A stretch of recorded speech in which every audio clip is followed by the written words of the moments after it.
Welcome to this very special edition of the KJ Masterclass Live, the show which ensures that you profit from your time spent here with experts, either through their industry insights, information, or simply learning from them. And today we have with us Dr. Julius Torelli, a pioneering behavioral cardiologist, and we'll learn from him about how our thoughts and mindset directly shape our body's physiology. We'll learn from him the science behind mind-body healing and discover the practical steps that we can take to become our own most powerful medicine. Welcome to the show, Dr. Julius. Thank you. It's an honor, AJ. Appreciate the invitation. You are welcome. Welcome to the show, Dr. Julius. Welcome to India in this online form. And I'm sure not just in India, but a lot of people across the globe will benefit from what we are going to talk right now. We'll talk about how one can rethink heart health and mind-body with mind-body medicine and much more we'll talk about. But first, let's understand a bit about your story, your journey, your background, Dr. Julius, and so that people know who they are listening to. I appreciate it. So, I'm a traditionally trained cardiologist, but back, in my very last week of medical school in education, I was doing a family practice rotation, and a woman came in. She was very sick. She had nausea, vomiting, dry heaves for about 3 days. She was dehydrated. We put her in the hospital. We gave her some IV fluids, and we did a bunch of tests, and all the tests came back normal. After about 3 days, she was feeling better. So I went to discharge her, and as I was writing her discharge orders and instructions, I made some small talk, made a corny comment, something like, well, we're going to get you home so you can get some real rest because you can't rest in the hospital because they're always bothering you, And she said, "Oh, I wish."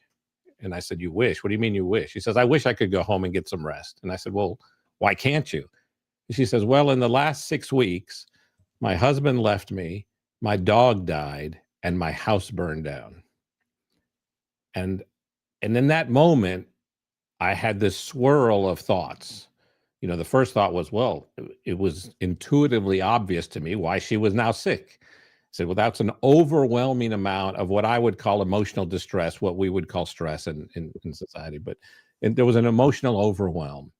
And that seemed straightforward to me. But then the next thought was, wait a minute.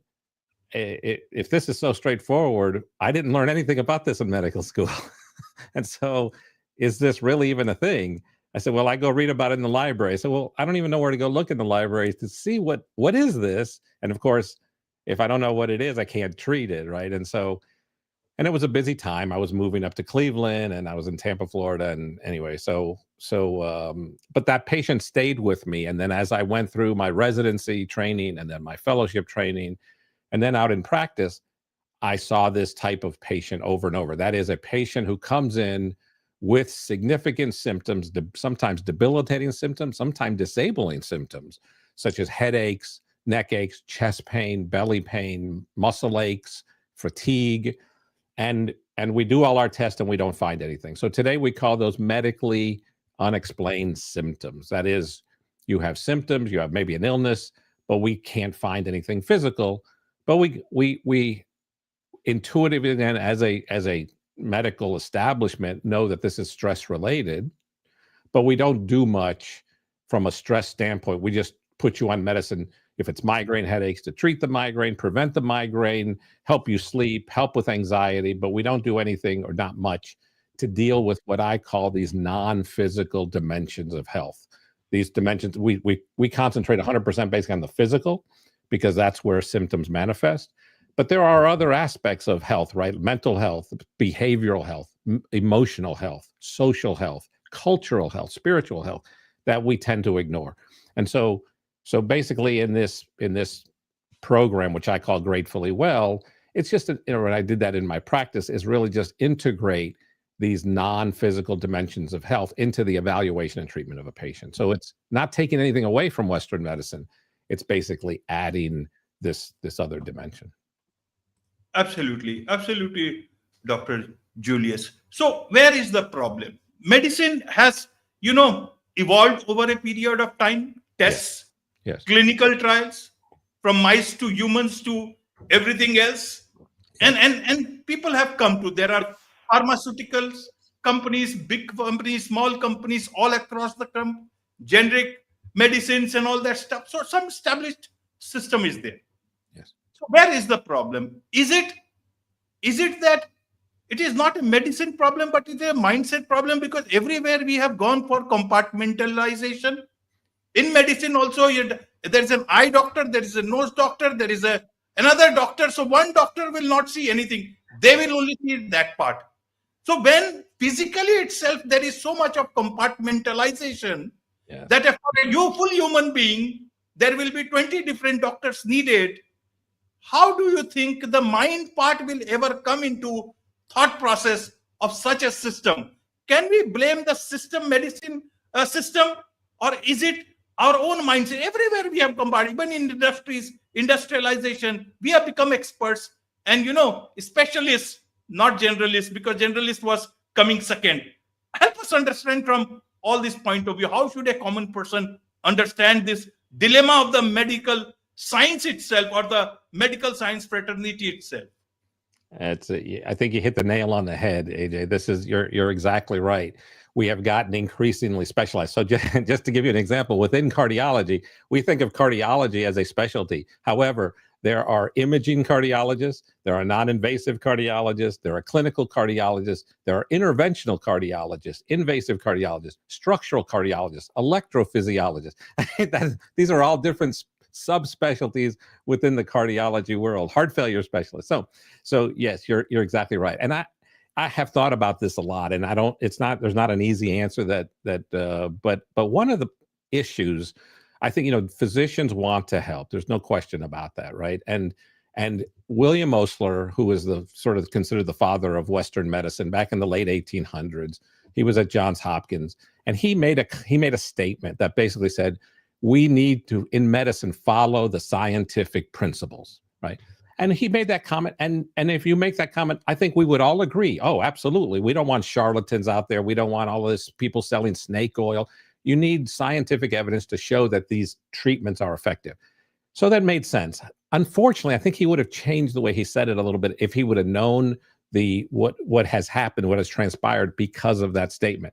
Because the problem in science is that you have to measure things in science, right? If you don't measure something, it's not scientific. Well, so that means science lends itself to things that are more measurable. So we look at the physical. So you look at, let's say, blood pressure, right? You can measure blood pressure easily. We look at heart rate. We can measure that. We look at cholesterol. We look at blood sugar. These are easy measurements. And you say, okay, look, if the blood pressure is too high and you follow these population of patients do worse. You say, okay, so now we know high blood pressure is not good.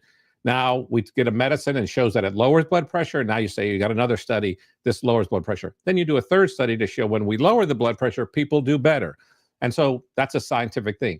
But the problem is when you get to these non-physical dimensions of health, like emotional health and mental health and spiritual health and behavioral health, these are much more difficult to measure. Yes, studies are done. You can contrive a study, but it's very difficult. And it's not, some people don't even consider it science because there's so many variables that you can't control.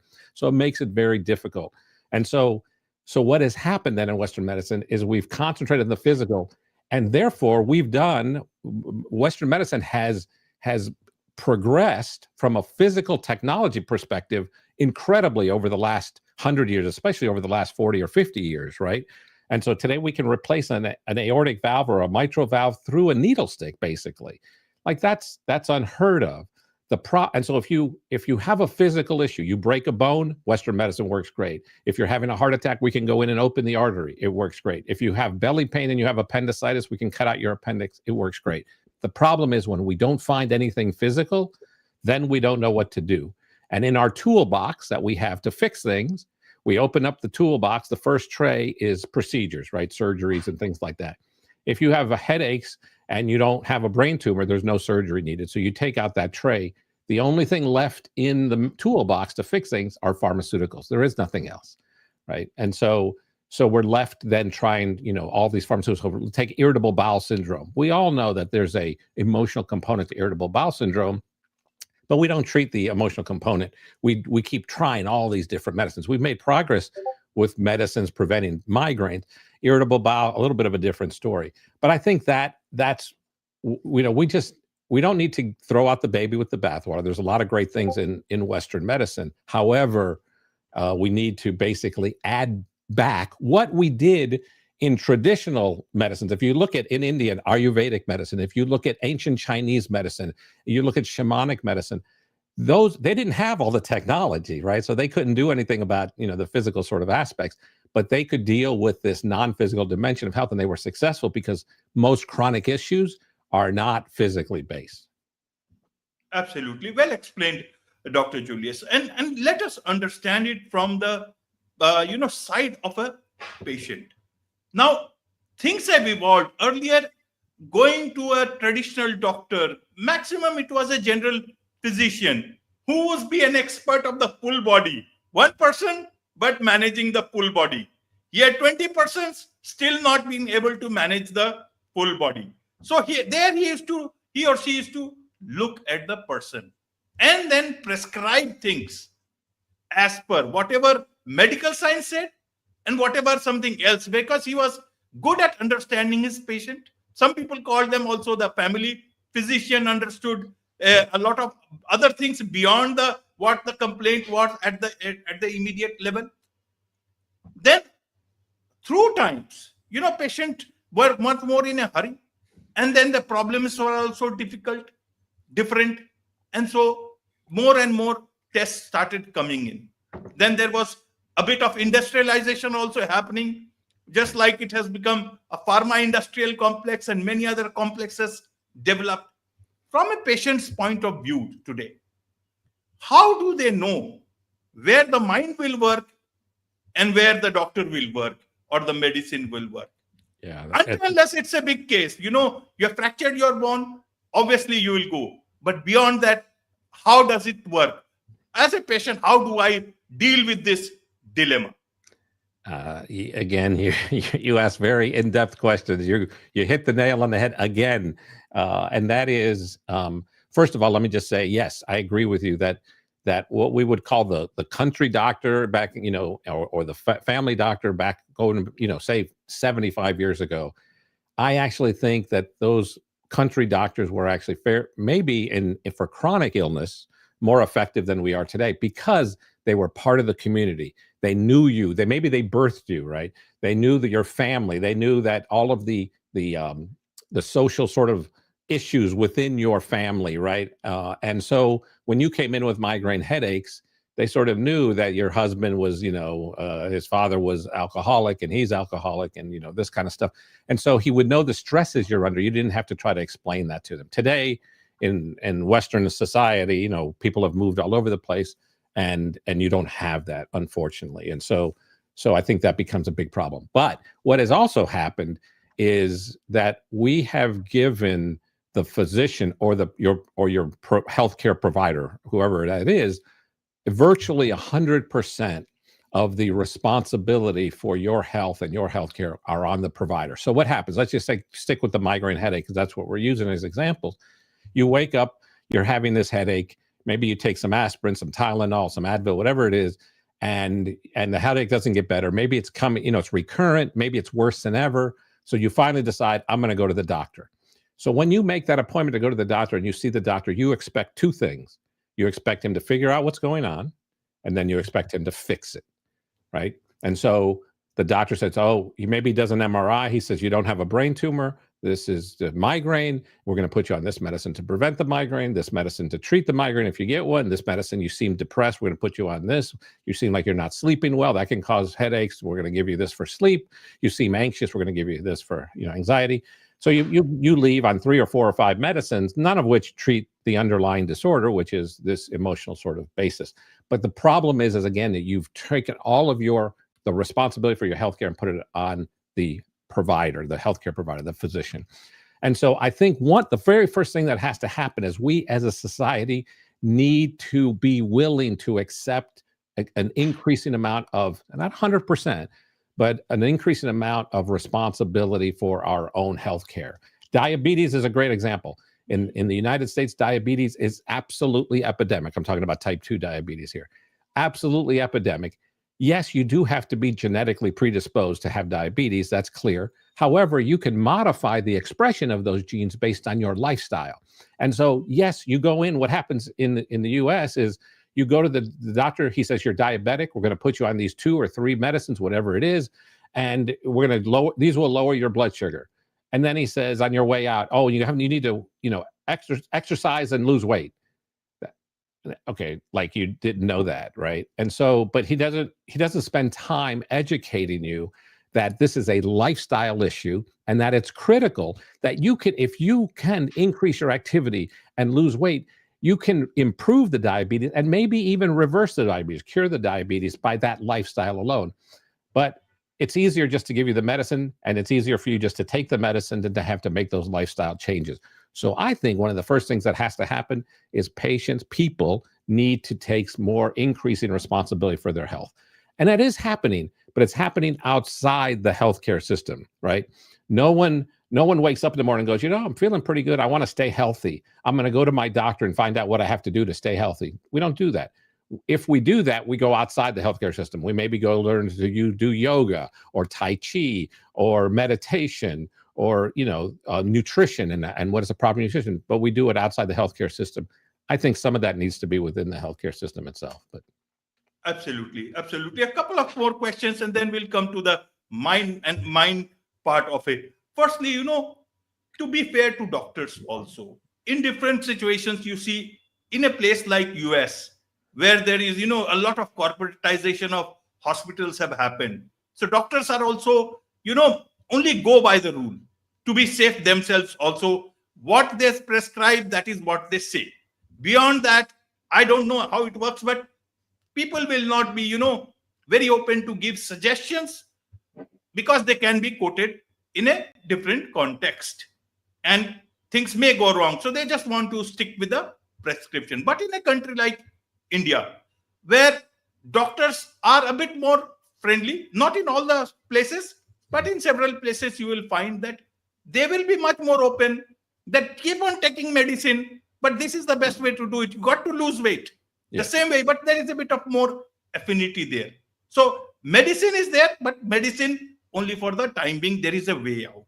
The same thing may not be, cannot be so explicitly expressed by different doctors in different parts of the world. And that is where, because they don't know the mind of the patient, how quickly they will adopt that idea or adapt it. And maybe they will just, do it half-heartedly and not even take the medicine.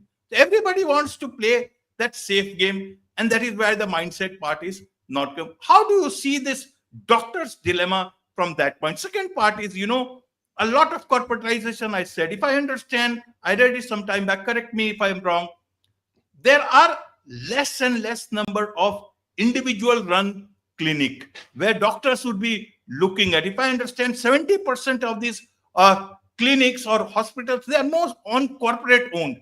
Less than 30% is only individual owned. And many a times they will also, because the way things are panning out, they will also sell it off to the big places. And big places, people openly say we are here for profit, not for community, all that stuff. So from both this point, from the doctor's point of view and the corporatization point of view, individuals are themselves in dilemma. Help us understand this part, and then we come to what actually you are doing on the ground. Yeah, it's another great point. So for cardiologists, I think now about 85% of cardiologists are employed by healthcare systems. Overall, I think the number is 70 or more percent of the physicians. The U.S. healthcare system is a $4.5 trillion system. So it's big money, big business, and I think that's just the way it is. And so as these physicians become employed, they are put on, let's call it productivity sort of model, volume-based models, right? They have to see so many patients, so they spend less time. So pharmaceutical-based medicine, I say it's very easy medicine, like it's quick. So in other words, you as a primary care physician, you get a patient comes in, someone's already taken their weight, someone's taken their blood pressure, someone's taken their heart rate, maybe they've done an EKG or something. You walk into the room, they've had all their labs done. You say to them, oh, look, your blood pressure is too high, your sugar is too high, your cholesterol is too high. I'm going to put you on these 3 medicines, and I will see you back in 3 months and we'll recheck the labs. That can be the whole visit, believe it or not. So it's very easy, it's very quick. But once you say, how are you doing? How are your headaches? You say, oh, my headaches are worse. Oh, what's going on in your life? Well, you're not going to do that visit in 10 minutes. Right. And so it's so the pharmaceutical based medicine, I think, is I'll call it easier or quicker. Maybe that's a better word. I don't know. And so those are, but it's a very challenging aspect of where we are right now. And that's something else that sort of with my program and Gratefully Well, this, I'm also trying to figure out different revenue generating models for the physicians that maybe they can go outside the healthcare system and do this as well. Absolutely. And now let's talk about what you are doing on the ground, where the patient, the doctor, and the system are all on the same side. Help us understand what is it that you are doing or trying to do. Well, importantly, and again, I don't want to make this point, is that I don't want to throw out the baby with the bathwater, right? As you said, in diabetes, the medicines today are doing the right thing. So I'm not saying don't take the medicine. I'm saying take the medicine. However, in addition to that, you need to, like you said, change the lifestyle, make these lifestyle changes, start eating better, start understanding your nutrition, increase your activity and things like that. So that's important. So that's fine. However, one of the things that we don't stress in medicine is this mind-body connection. We understand that it's there, but we sort of see it as a nuisance and we don't really kind of emphasize it or amplify it. We know about the placebo effect as an example, right? The sugar pill effect. If you give someone a sugar pill who has symptoms, a significant proportion of the time, somewhere between maybe 20 and 30% of the time, they will get better on a sugar pill. That's all a mind effect. But yet we see that almost as a nuisance, as opposed, when I hear about this, the placebo effect, I think, how do we amplify that? In Western medicine, the pharmaceutical industry sees it as a nuisance because they have to do studies that are placebo controlled to show that their $100 million, billion-dollar medicine works better than the sugar pill, right? And so it's a little odd. But here's the thing, right? Let's say you are going to sleep, you're alone in the house, it's late, and you're falling asleep. And as you're falling asleep, you hear a noise downstairs, and you get startled, right? You wake up, you go, what was that? It's an unusual noise. And so now if you measured your heart rate, it would be faster. Your blood pressure would be up, right? And you'd say, oh, what was that? And then you start thinking, geez, maybe I forgot to lock the door. Maybe someone broke in. Now, if you measure your blood pressure is higher, your heart rate's higher, your palms are sweaty, your pupils dilate, right? All of these things are dramatic physiologic changes are happening. You go downstairs, you find something fell over, made the noise, right? And you go, oh, okay, no one broke in. Now you lay back down and you sort of relax. However, the changes, those physiologic changes that occurred are the exact same changes that would have occurred had someone broken in. So it's not the fact that someone broke in or didn't. It's the thought that cause these physiologic changes, right? So if you sit there and you get into a relaxed state and you picture a lemon and vividly picture the lemon and feel the lemon, and then you cut the lemon and you picture yourself biting into the lemon, you will salivate. A very powerful physiologic reaction, but there's no lemon, right? And so again, these are just little examples to show if you are chronically anxious, just like when someone you thought was breaking into the house, your blood pressure went up. Well, if you're chronically anxious every day because of work or at home situation, your blood pressure is going to be chronically elevated. What do we call that? Chronically elevated blood pressure is called hypertension, right? And so these things need to be brought to light. That doesn't mean if your blood pressure is up and you go to the doctor, you shouldn't take the medicine. The medicine will help bring it down. But in addition to that, you need to learn you need to understand first that there's, probably a lifestyle/emotional issue that's contributing to this, and that you need to learn some techniques to reverse that. That doesn't mean you have to leave your job or leave your home or whatever it is, right? But you have to understand that you have to become aware. You can't change anything if you're not aware of it, right? So you have to be aware that this is going on. And then you can start to use some of these tools that we use to try to start to make some changes. Absolutely. So does this mind part, when does one begin? Does it begin before any illness, or does it begin after anything has happened or started to happen? How does one evaluate this part of their being? Yeah, it's a good question. I personally think most of the time it's a little bit of a vicious circle. It starts with the mind. It starts with, I'd like to actually say, I say mindset, but I really would like to say it starts with thoughts. However, when you say it starts with thoughts, people are sort of like, and mindset is a catchy phrase right now, so everyone's sort of into it. We use mindset and everything else. Let's bring it into health. But it's thoughts and beliefs that affect the mindset, right? So, but it starts, I believe, with that. But then it becomes sort of a vicious cycle, because then, you know, the higher, the worse you feel, the more you have migraine headaches, the more stressed you get. You had your underlying stress, but now you're stressed because you don't feel well in addition to that. So then it builds on itself. Absolutely. So from a common person's perspective, they will say, okay, I will have good mind, good thoughts, but then how does it impact the physiology of my body? Is there a chain reaction that happens, doctor? Or is there any other way? Because everybody doesn't understand biology. Everyone will not understand the way people try to make them understand. Maybe they watch some Instagram reels or shorts here and there. But a doctor speaking about this is a totally different thing. Help us understand from that point of view, as a common person, how do I get to believe or understand it beyond the general, people saying that this is how it changes the physiology of my body? So again, a very good point. So let's use an example. First, we start with helping people understand how powerful thoughts and beliefs and mindset is, and how it affects physiology. So I always start there, giving them examples like I just gave. So it sort of starts there. But then we'll take an example of, let's say, traffic. Okay, you have traffic in India, right? We have traffic here.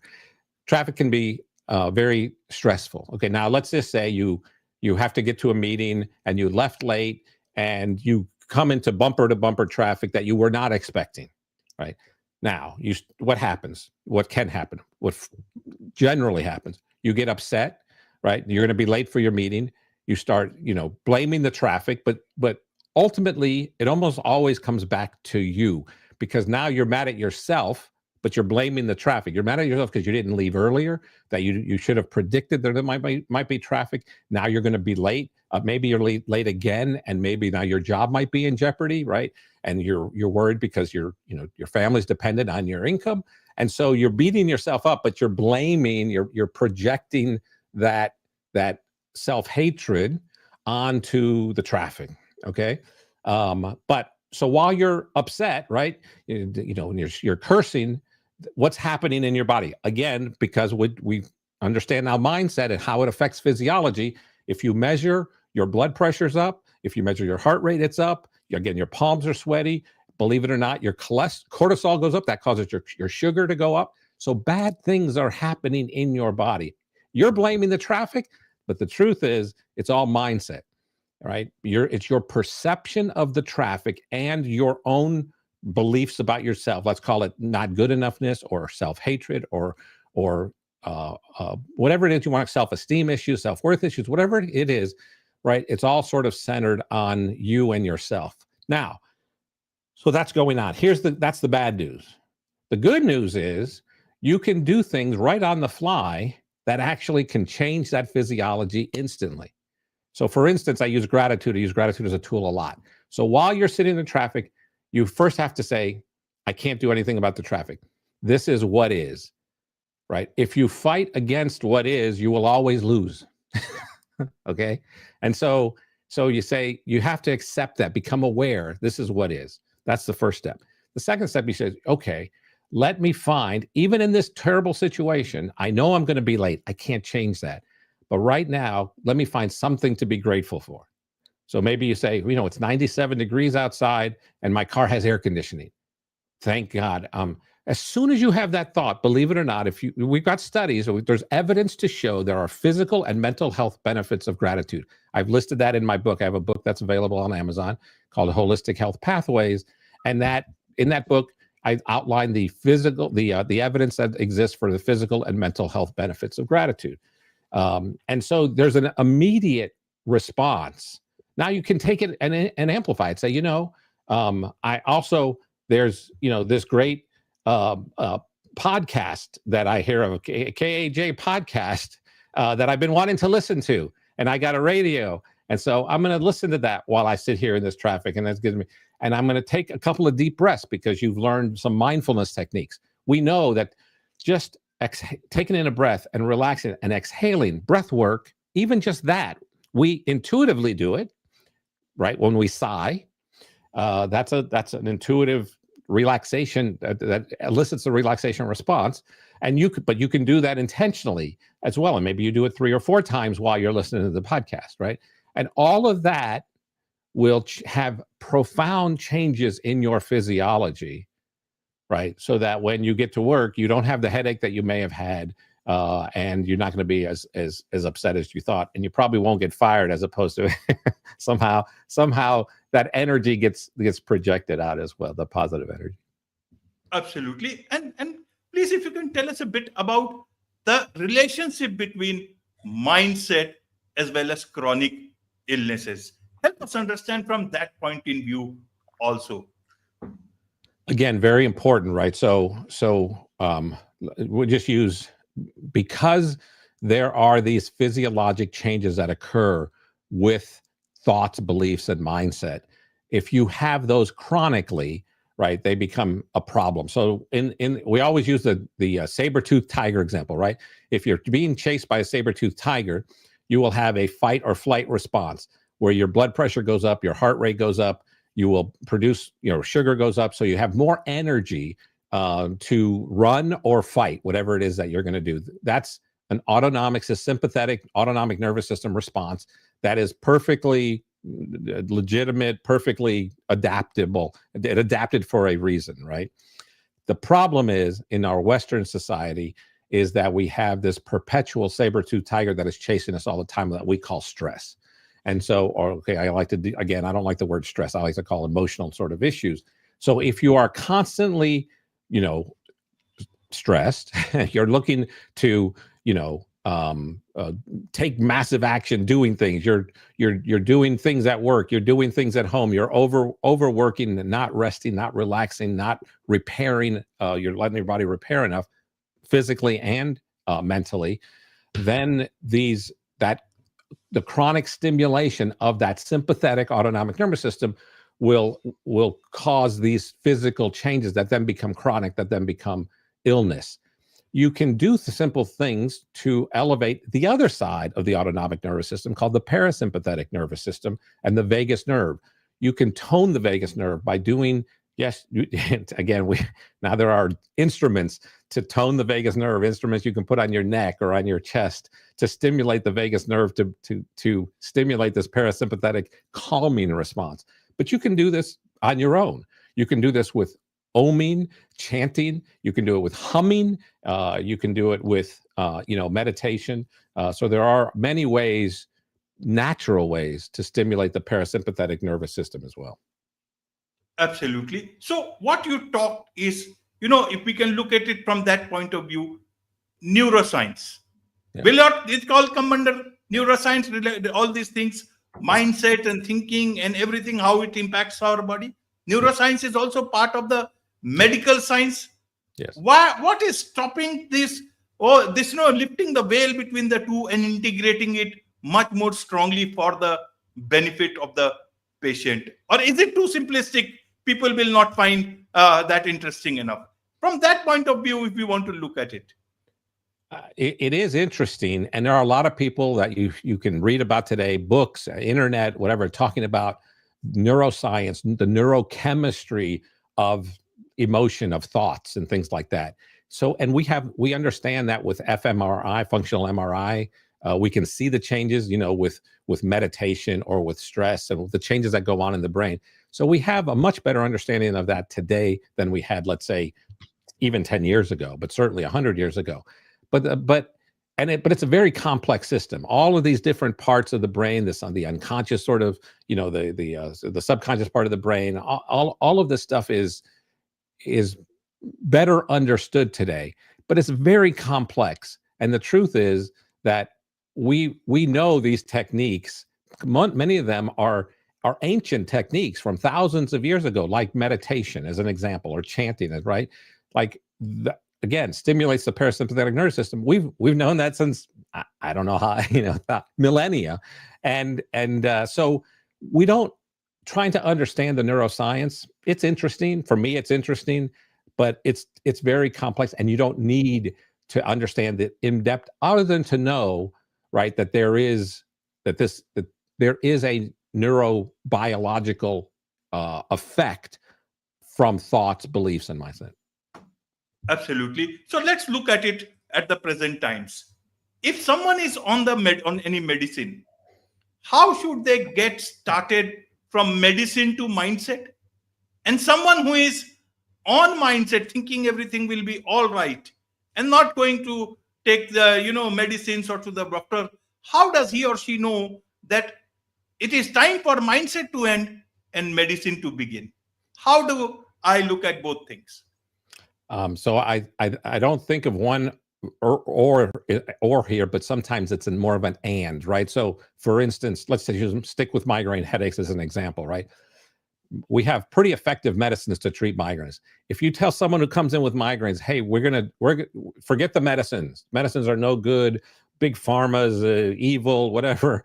We're not going to use medicines. We're going to teach you these meditative techniques, these vagal toning techniques, these relaxation techniques. You're going to say, that's fine. The problem is all of those techniques take a while to learn how to use them. So that's the first thing, right? The second thing is, while you're having a migraine, it's very difficult to do these things, especially if you're trying to learn them, because it can be frustrating to learn to meditate, right? So what I would say is, first and foremost, get evaluated, right? The great majority of the headaches, 99.9% of the headaches, are not due to a physical issue. They're not due to brain tumors or things like that, right? So first, get an examination to make sure, but the brain tumors do happen. You want to make sure you don't have, if you're having belly pain, you first want to rule out all of the physical issues that could be causing your belly pain. If they don't find anything, right, that's when you can then start to look at mindset issues. But again, sticking with migraines, because the medicines I think are better with migraines than with irritable bowel. But so you may take the medicines because the medicines help prevent and treat migraine headaches. So that's good. Maybe it help you sleep as well. That's fine. But then in addition, you need to say the root cause of this has an emotional basis, and I need to deal with those emotional bases. How am I going to do that? And there are many hundreds, maybe thousands of techniques to use. You have to find the things that work for you.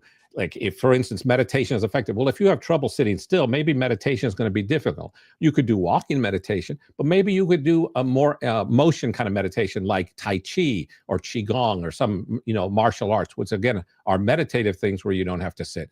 And so that, maybe you have trouble doing yoga. Again, maybe Tai Chi sort of something like that is better. And so you start to find which of these works best for me, which of these vagal toning techniques works best for me while you're on the medicine, because the medicine will help prevent those migraines. So that gives you an opportunity to start to implement these mindset techniques, changing in mindset techniques to help you change and deal with these life stress issues. And maybe it's so bad that at work that you do ultimately have to leave. But you can make that decision while you're not having all these headaches and stuff, right? Where you're not disabled or debilitated from these kind of things. So maybe you have to, but sometimes just learning techniques. I think everyone with migraine should see a counselor, a therapist, right? Because in addition to the medicines, you might learn cognitive behavioral therapies, right? That can help you tolerate or deal with or improve your stressful situations at home or at work or wherever it is. Absolutely. There's so much to learn about all these things. So let's learn about your Gratefully Well method that is transforming your approach to patient care. So what the Gratefully Well is my attempt to take what I did one-on-one with patients in the office, face-to-face, and I'm trying to transform that onto an educational digital platform that I call Gratefully Well. And it's challenging because what I did face-to-face, worked well, and it evolved over 3 decades. Trying to do it in a digital world, it's a little bit more challenging. But so I again wrote the book, the one that's on Amazon. I have a second book that's going to be available, probably not on Amazon. It'll be on the website. That is to more techniques of gratitude, things that you can do, like we just talked about, with the traffic example. So that will be available as well. And then I have a newsletter. I have a free newsletter that's on Substack.com called Gratefully Well, and I discuss these issues and the mindset techniques and what that is all about. And then we will have workshops. I've done a couple of workshops so far, but we will have probably closed, some introductory workshops, but then we'll have closed group workshops, groups of, 10 to 20 people that meet for 4, 6, 8 weeks, whatever we'll decide, and then try to implement these and see, again, it's a bit of a transformation, and I'm trying to get to the point where I can do what I did one-on-one in a group setting. And there'll probably be some live ones, but most of these will be online, the workshops. Absolutely. As I said, there is so much to learn from you about all this, and I'm sure a lot of people, patients would want to connect with you, learn more from you, about your methods, and also about your books. What's the best way for them to do so? So the easiest thing is to go to Substack.com, subscribe to the newsletter. It's free. It's called Gratefully Well. You can find it on Substack. So and most of the stuff will come through Substack. There'll probably be a podcast on Substack. There'll be notes. I put out a note every day on Substack as well. So that's first and foremost. You can go to my website, gratefully-well.com. There's a 7-day gratitude challenge there that gets you introduced to the gratitude techniques. You can sort of do that as well. And then most of the announcements for the workshop, again, there'll be some free workshop introductory sort of things that'll be announced through Substack.com. And then I have the 2 books as well. One is on Amazon and one will be on the website. Wonderful. With this, it's a wrap on this very special edition of the KAJ Masterclass Live. Thank you so much indeed for joining us. It's an honor. Thank you.